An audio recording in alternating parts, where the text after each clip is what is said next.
Olá para você de casa, começa pela TV Câmara, o programa TV Câmara Recebe, e hoje vamos falar sobre violência contra a mulher.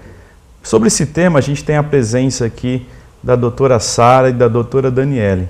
Elas fazem parte da Comissão da Mulher Advogada da OAB e nesse mês de novembro, essa Comissão da Mulher Advogada está desenvolvendo uma campanha chamada Mulheres Fortes.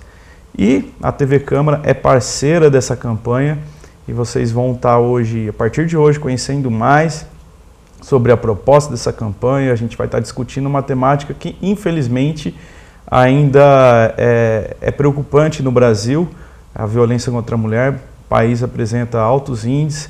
Durante a pandemia, houve ainda um aumento na violência contra a mulher e a gente vai estar discutindo tudo isso com a doutora Daniele e também a doutora Sara.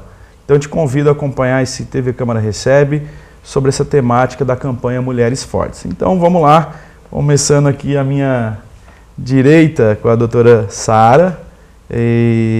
A primeira pergunta é como é que surgiu, né, a ideia de desenvolver essa campanha? É o primeiro ano. Como é que a Comissão da Mulher Advogada decidiu desenvolver uma campanha de conscientização como essa? Primeiro eu gostaria de agradecer, né, a TV Câmara pelo espaço, pela parceria na campanha desse ano. É muito importante para a gente, né? É um veículo a mais para que a gente possa divulgar o nosso trabalho, as nossas ações, ainda mais num tema tão importante. A nossa comissão, a Comissão da Mulher Advogada, essa formação ela foi realizada o ano passado, em 2019. Então, a nossa gestão se iniciou em 2019 e nós fizemos já algumas campanhas no ano passado. Inclusive, essa campanha se iniciou no ano passado, mas com outro formato. A Comissão da Mulher Advogada, é uma comissão dentro da OAB, entre outras que já existem, que é voltada para a valorização da mulher advogada, mas a nossa comissão, em especial, tem um olhar muito voltado para as questões sociais. Então, nós viemos, assim, durante esse ano passado e esse ano, realizando diversas ações. E essa é mais uma delas. E aí a doutora Daniele vai explicar como surgiu a ideia dessa campanha especificamente. Obrigada também pelo espaço, né? Muito importante, reitero todas as palavras da doutora Sara. Então, ano passado nós começamos com essa campanha de conscientização.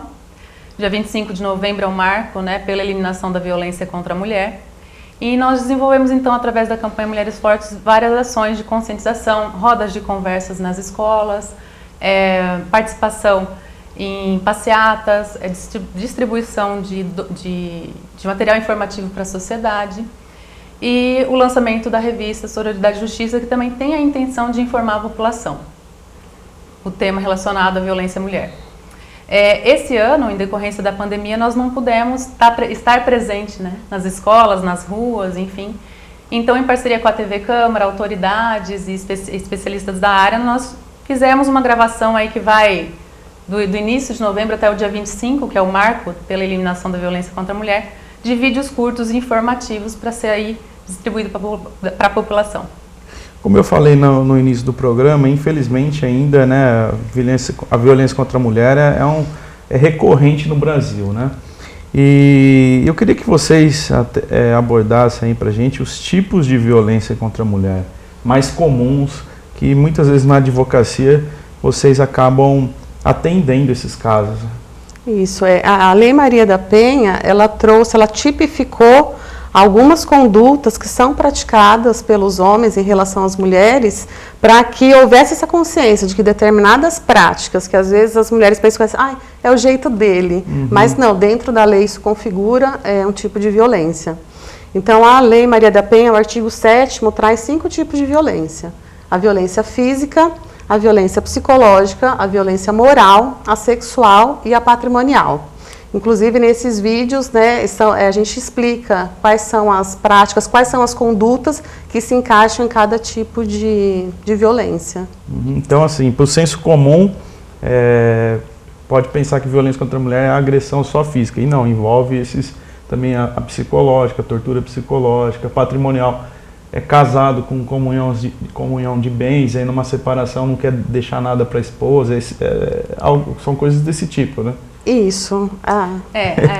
E assim, é difícil falar mais comum porque normalmente a mais denunciada é a física. Né? Mas às vezes a mais comum não é a física. Né? Sim, então, eu imagino que não deva mesmo ser, né? É que eu falo, o senso comum para a sociedade, quando se fala assim, violência contra a mulher, a gente tem em mente, no primeiro momento, a agressão física, né? Mas às vezes a mulher está sofrendo ali uma violência verbal durante anos, em silêncio, né? E isso vai abalando o emocional, né? Isso. A física, ela atinge a integridade e a saúde da mulher, né? Física. A moral, ela corresponde a condutas que tipificam crimes de injúria, calúnia ou difamação. Então, elas atingem a honra da vítima, né? Por exemplo, você xingar a sua esposa de incompetente, ou falar que ela não é uma boa cozinheira, e espalhar nudes dela. Isso, como você e eu ia até perguntar isso, né? Hoje está muito comum isso, o sujeito termina um relacionamento e sai compartilhando fotos íntimas das mulheres, né? Está muito comum isso, muito comum, e atinge a moral, né? É um crime realmente contra a honra. E a psicológica também, né? Você atinge o emocional da vítima através de agressões verbais, xingamentos, humilhações, né? Isolamento. Você começa a restringir a liberdade da mulher de ir e vir. É que a diferença das duas é que elas são muito parecidas, assim, mas a psicológica é direcionada para a mulher e a moral é direcionada para terceiros. Então atinge a honra, né, Dani? Porque está falando para terceiros. E a patrimonial não é apenas o homem roubar a mulher, né? O dinheiro dela. Pode ser a destruição do material de trabalho dela também. Sim. Pode ser a destruição de bens, né? No momento ali de uma briga ou de uma separação, né? Então ela se configura de algumas formas que não apenas retirar em si o dinheiro. Sim, de repente está exemplificando, o público entendendo. O cara vai lá e quebra todo o carro da mulher, né? Isso já configura a violência patrimonial.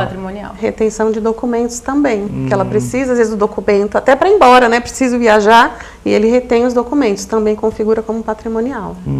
E a sexual também, ela não só fica limitada ali a um sexo forçado, um estupro. Ela pode também se caracterizar por um aborto forçado, por um impedimento da mulher tomar um método conceptivo, né? Anticonceptivo, desculpa. Então ela vai além, né? Forçar uma gravidez. Então são aspectos muito amplos. A lei, ela é muito didática, ela é muito pedagógica nesse sentido. Certo. E como eu até citei, né, existem estatísticas, aí, notícias, né, falando que houve um aumento, né, da violência contra a mulher na pandemia, né, devido, acho que principalmente ao isolamento, né, social. As pessoas passaram a ficar mais tempo em casa. Eu me recordo que gravando um programa aqui com o capitão Vander da Polícia Militar, e a gente falou sobre isso, né, que ele ouviu um especialista falando, os casamentos que estavam fortes continuarão fortes na pandemia e seriam mais fortalecidos, e aqueles que já não estavam bem seriam mais enfraquecidos durante a pandemia, porque as pessoas passaram a conviver mais num espaço fechado, né? E vocês acreditam que isso influenciou no aumento de casos de violência contra a mulher? Assim, o marido e a esposa passando mais tempo junto, não indo trabalhar, fazendo home office e passando mais tempo, isso contribuiu para esses casos? A gente tem discutido isso, né? A gente viu estatísticas, notícias relatando esse aumento, mas não só no âmbito da violência doméstica. Acho que a violência de uma maneira geral aumentou, né? Parece que os nervos estão mais à flor da pele, assim, com muita pressão. Mas eu até tive cuidado de perguntar para um dos órgãos que fazem atendimento a mulheres vítimas aqui da cidade, para saber se houve um aumento da procura por ajuda ou do relato.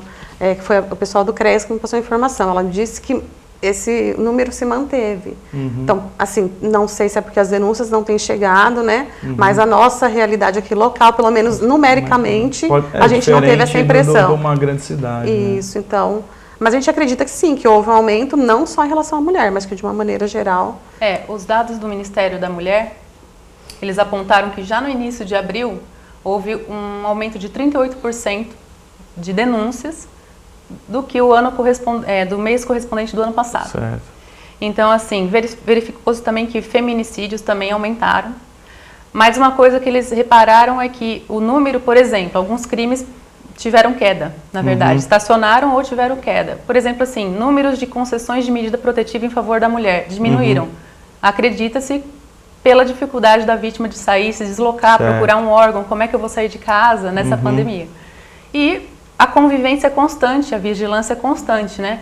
Então, assim, aquele casal que já tinha propensão de atitudes agressivas, né, do agressor, se intensificou, com certeza, né? Porque às vezes o homem chega em casa e bate na mulher, briga com a mulher, com os filhos. Na pandemia, ele está dentro de casa o tempo inteiro, né? Então ficou muito mais difícil para a mulher denunciar e sair dessa situação. Certo. E você tocou no ponto da questão da denúncia, né? Ainda as mulheres se sentem muito inseguras com relação a denunciar esses casos de agressão, assim, como você falou aqui, em Tupã se manteve, né? Ou porque realmente não teve um aumento de casos, ou porque essas pessoas também, as mulheres, deixaram de denunciar, né? A gente até tentou aqui, né, entrevistar mulheres que sofreram violência, não conseguimos, né?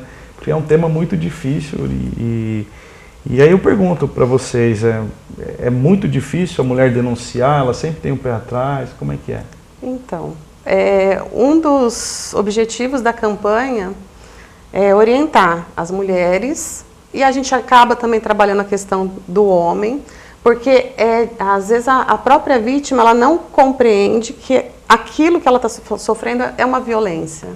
Principalmente quando é a psicológica, talvez a moral, alguns tipos de violência, ela tem dificuldade em entender que aquilo é violência. Tanto que quando fala, você está sendo vítima de violência, mas ele nunca me bateu. Porque às vezes elas associam a violência apenas com a violência física.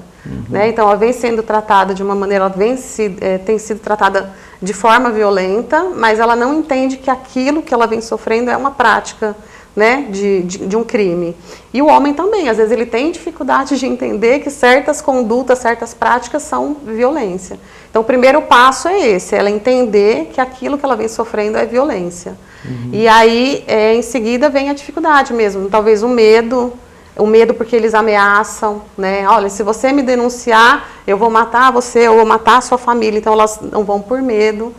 Algumas têm uma dependência realmente emocional, elas quando deixam o relacionamento, e isso também não é uma máxima, isso foi explicado até por uma das assistentes sociais, porque assim, elas acham que se elas procurarem ajuda, vão falar para ela deixar o parceiro. E na verdade não é essa a intenção, deixar, mas ela tem que entender algumas coisas. Então, às vezes ela tem medo de perder esse parceiro ou esse relacionamento. Então, são vários fatores, né, que a gente não tem uma estatística, até porque é difícil. Cada caso é um caso, mas assim, em síntese, é um medo, né, que está por trás de bloquear a pessoa de denunciar. Né? Vários medos, e aí, né? Pode ser um medo, como a doutora Sara falou, do próprio agressor, né? Tanto na situação de vou me separar e ele vai me perseguir, tanto na situação de vou denunciar, mas não vou deixá-lo, então ele vai me agredir mais. Tanto na vontade de preservar a família, a mulher tem muitas vezes essa alegação de que ela quer preservar a família, muitas vezes ela fala, meu companheiro é um homem muito bom quando ele não bebe, então assim, é muito difícil julgar, pode ser uma dependência econômica, patrimonial, mas também uma dependência psicológica, então assim, nesses assuntos de violência contra a mulher é muito difícil a gente bater um martelo de uma causa só. Sim. Cada caso concreto é uma situação especial, sabe? Certo. Bem, a gente vai fazer um rápido intervalo, a gente vai continuar essa conversa aqui sobre a campanha Mulheres Fortes, desenvolvida pela Comissão da Mulher Advogada, da OAB.